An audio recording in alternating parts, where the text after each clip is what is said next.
À compter de ce jour, les patients attendent avec impatience les chirurgiens indiens qui vont diriger pendant 10 jours une caravane médicale qui consistera à opérer de nombreuses pathologies. Dans cet élément, vous verrez que des dispositions particulières sont prises dans les centres hospitaliers universitaires. Fimer Eric Badinga pour le point.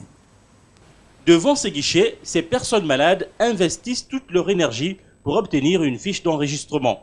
Grâce à ce papier à valeur d'espoir de guérison, ces malades vont pouvoir être opérés par des médecins indiens, experts dans le domaine de la chirurgie, qui sont en route pour le Gabon. Ces caravanes va concerner les patients. Il y aura des interventions de chirurgie et de chirurgie viscérale et chirurgie urologique. Ça veut dire quoi?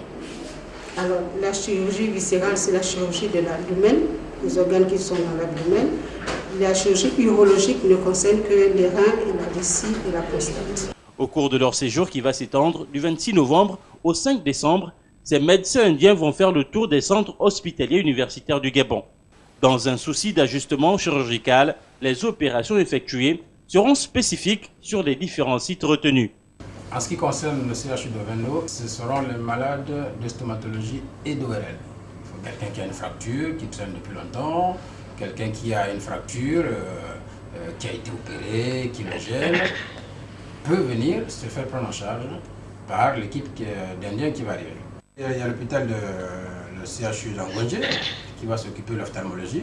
Il y a le CHU, le Centre hospitalier universitaire de Libreville, qui va s'occuper de tout ce qui est viscéral, la chirurgie viscérale, donc la chirurgie du ventre, et également des fistules artério-veineuses, donc des malades de néphrologie, les malades qui sont dialysés chroniques, qui ont besoin d'implants, qui ont besoin de confection d'un dispositif particulier qu'on appelle la fistule artério-veineuse et qui sert à brancher l'appareil pour la réalisation de l'hémodialyse.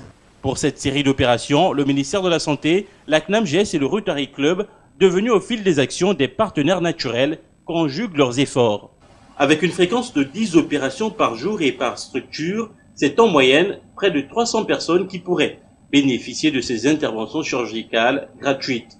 Dans le domaine de la santé, c'est une véritable chance qui n'arrive pas tous les jours.